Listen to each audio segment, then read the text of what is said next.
Hello everyone, my name is Curry Shot. For those of you who do not know who I am a professional coach in the esports scene for nearly 3 years now, as well as being a multi-season top 500 player in every single role in Overwatch.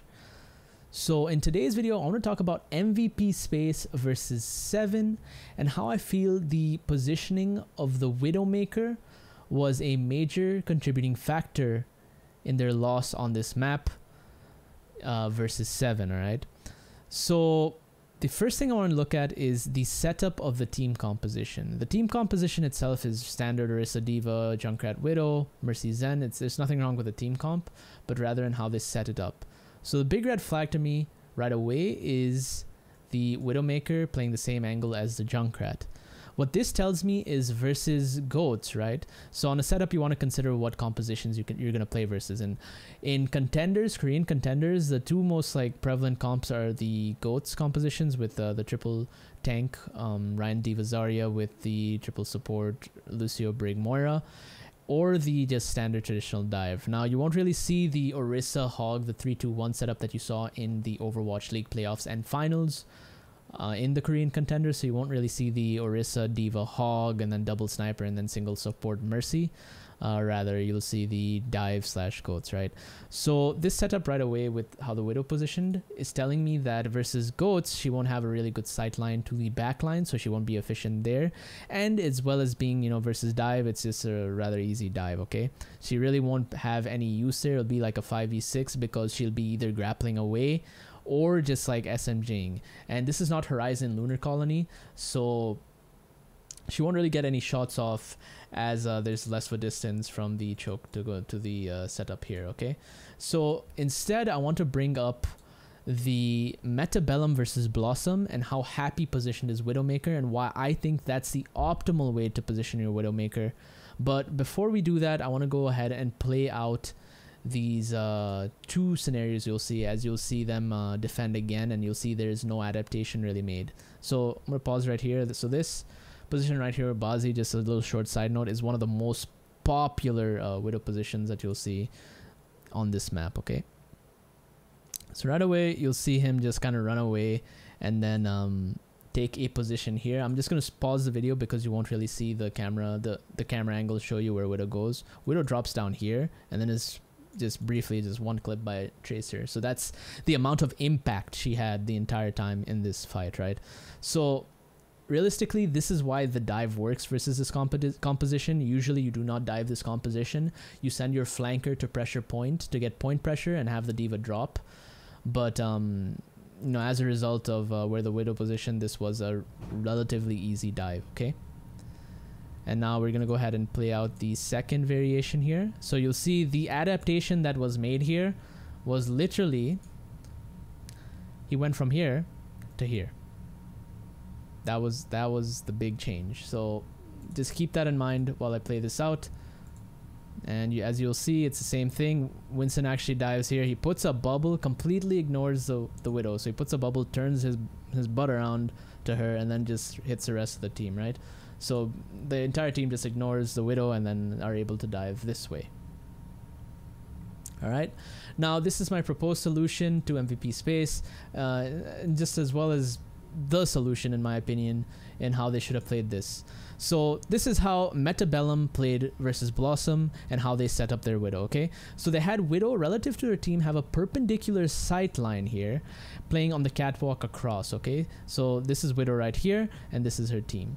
Now the merits and the pros of this setup here with the Widowmaker is the sight lines that she has for her own team, as well as the sight line she's denying from Widowmaker.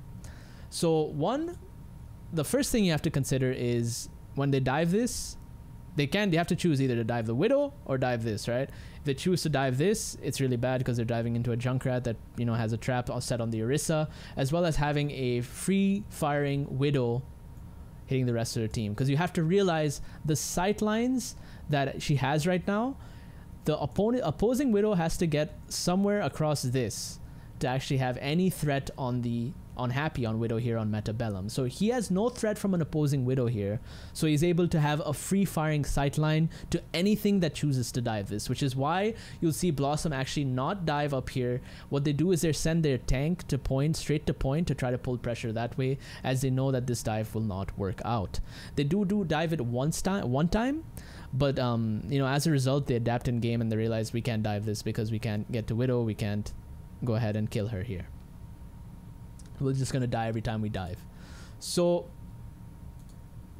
again, just to recap, the sightline here is really good versus dive, as she'll be able to help out her team and kind of splits the decision of either, you know, pressuring her or pressuring the rest of her team, as well as having, you know, the ability to deal with point pressure if a tracer does loop around and go here. All right, the tracer has to hide behind Bell and she can't really do anything else. D.Va, again, it's imperative that she saves her boosters, just kind of drops and has Mercy tether heal her, and then when a dive happens, if a dive happens on rotation, she still has her D.Va boosters to come back and help out, okay, and fly back.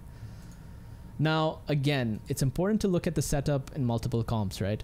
So versus Goat's composition, I want to exhibit why I think it is optimal here versus Goat's as well, because the efficiency is, you know, times tenfold, as you saw in the other, you know, MVP space VOD that I showed you when she was with her team. Because versus Goats, I want you to envision a Congo line, okay? So think about a Congo line and think about this perpendicular sight angle, okay?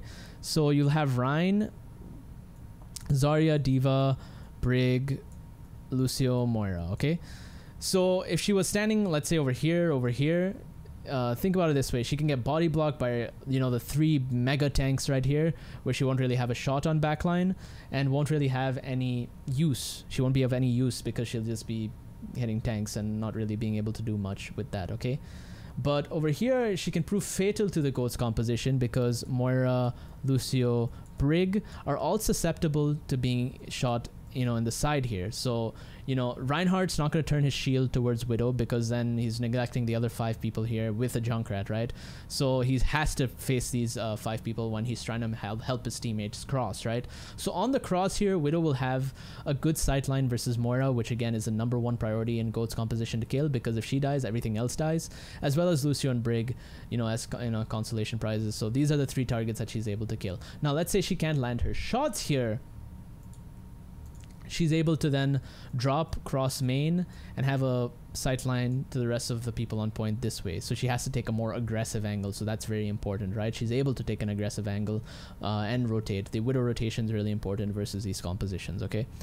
So yeah, all in all, this is what I wanted to go over with MVP space and why I believe the Widowmaker positioning was the #1 reason they lost this map.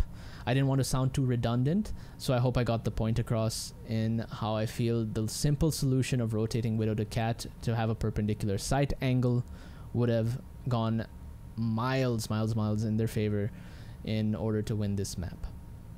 So let me know what you guys think in the comments, and I will see you in the next video. Take it easy, guys.